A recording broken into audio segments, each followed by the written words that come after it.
This is Optimal Living Daily, episode 1799, Remain Calm, by Tynan of Tynan.com. And I'm Justin Malik. Happy Friday, and welcome back to Optimal Living Daily, or the OLD podcast, where I read to you from some of the best blogs I can find and get permission from, mostly covering personal development and minimalism on this show. But for now, let's get right to another post and start optimizing your life. Remain Calm, by Tynan of Tynan.com. Two friends and I went out scuba diving against the recommendation of the local dive master. This was a very stupid idea, and I knew it going in, but was frustrated that the conditions weren't good and really wanted my friends to get to scuba before they left. So we went out. The main issue was the waves crashing against the lava rocks on the shore. We noticed, though, that they came in sets and figured we could get in safely if we just waited for a lull. Once we got out there, it'd be fine. No one really thought much about getting back in. I went first, as I had been to this site several times. I timed the waves well and got in quite easily. I swam out a few dozen feet away from the rocks and waited for my friends. They dropped in with no problems as well, and we went under. The turbulence of the 6 to 10 foot high waves had churned the bottom up so much that visibility was next to nothing. We were only a few feet away from each other at the surface, but couldn't find each other underwater at first. I found one friend and had him wait so that I could find the other friend. Once reunited, we swam around a little bit, but the dive was pointless. Other than a turtle or two, you couldn't see anything. We decided to scrap the dive and went back to the surface.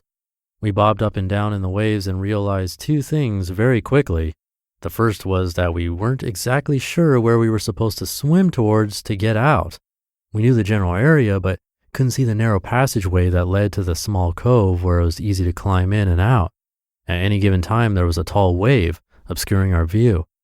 The second thing we realized is that there was a riptide pushing us away from the area to which we needed to swim. At maximum kicking speed, we barely made progress against the ocean floor. What we hadn't noticed yet was that there was also a strong current pushing us sideways. We flipped onto our backs, took off our masks and snorkels, and kicked towards shore.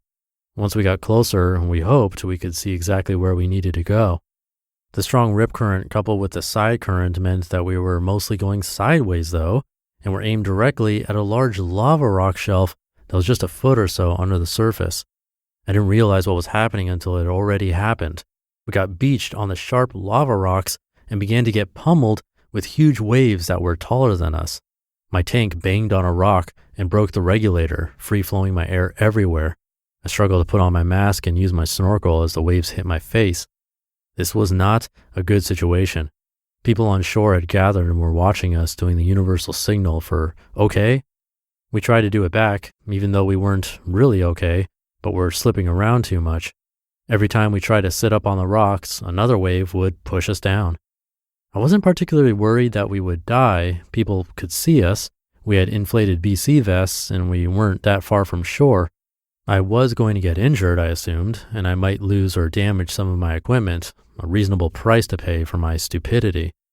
None of us are particularly advanced scuba divers, but we all remained calm. Despite the waves pounding, we slowly and methodically took actions to get ourselves out of our situation. Between waves, we made progress towards the backside of the rocks until we finally made it back to the ocean. We checked and we were all scraped up, but otherwise okay. We regrouped and turned ourselves against the sideways current. A guy on the shore realized we didn't know where to go and stood at the right spot with his hands high in the air. We took deep breaths, paddled against the rip current, and slowly made our way back. We got out without incident. I learned several things from the experience. First, always listen to the dive master because otherwise you might get smashed on rocks. Second, always leave your mask and snorkel on until you're out. And third, always remain calm and only get into stressful situations with others who can do the same. I thought about what I would have done if someone was out there with us who was freaking out, and I still don't have answers. I don't see how I could have safely moved someone away from the rocks and out of the water if they were flailing and panicking. Once we got into a bad situation, we got out as quickly and painlessly as possible, and it was entirely because we were able to remain calm. In that moment, the ability to be calm was more important than any specific skill. I'm not sure exactly how you train to be calm. maybe some meditation, maybe putting yourself into stressful situations where the stakes are low. Part of it seems to be acceptance. No point in freaking out about a situation that you're in. It won't change the fact that you're in it. Part of it is having faith in oneself. I didn't know how, but I knew I would somehow get myself out of the situation. My favorite skills are general ones that apply to a lot of different fields. Learn once and all of a sudden you level up in a variety of areas. Always being calm has helped me out of a lot of sticky situations. This one, being stuck in a cave, being stuck in a boat with a dead motor, getting onto a moving freight train with no exit plan, etc., as well as normal everyday life and confrontations. Being calm is certainly something worth working towards, especially if you might someday get stuck on lava rocks in the ocean after making a poor decision. You just listened to the post titled Remain Calm by Tynan of Tynan.com. Thank you to Netgear. 'Tis the season to upgrade your Wi-Fi. When you're connected to your world by Wi-Fi, be sure it's the best. Orbi Wi-Fi 6 from Netgear is the gift that keeps on giving. It covers your entire home with the fastest Wi-Fi, so you can stream your favorite shows and movies, video chat with family far away, and work and learn from home on more devices than ever before in any part of the house. It's Wi-Fi worth celebrating.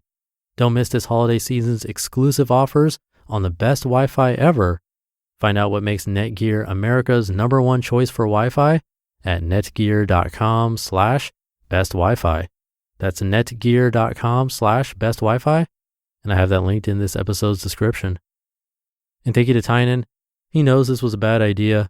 He has a little note on that in the outro. It says, many people will want to tell me that it was dumb for me to scuba dive in this situation. That is 100% correct. I've changed how I approach scuba diving and have actively read books and articles on how to be a safer scuba diver. I'm also integrating more emergency practice into my dives. So yeah, he learned his lesson, but other lessons too, like being calm. I read an article from Mark Manson yesterday that kind of relates. And then the one before that, back in episodes 1753 and 1754, talked about Navy SEAL training, where they'd get dumped into a 9-foot deep pool with their hands behind their backs and tied their feet together. It was horrifying. It truly sounds like a nightmare. But the lesson was that the only way to survive that situation is to remain calm. Again, you can listen back to episode 1753 to understand how that works.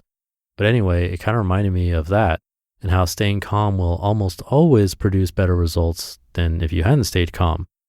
I'm kind of a calm person naturally, and I found in life experience that the only downside is if you remain too calm in a situation where you should be crying out for attention and where getting someone else involved would help the situation.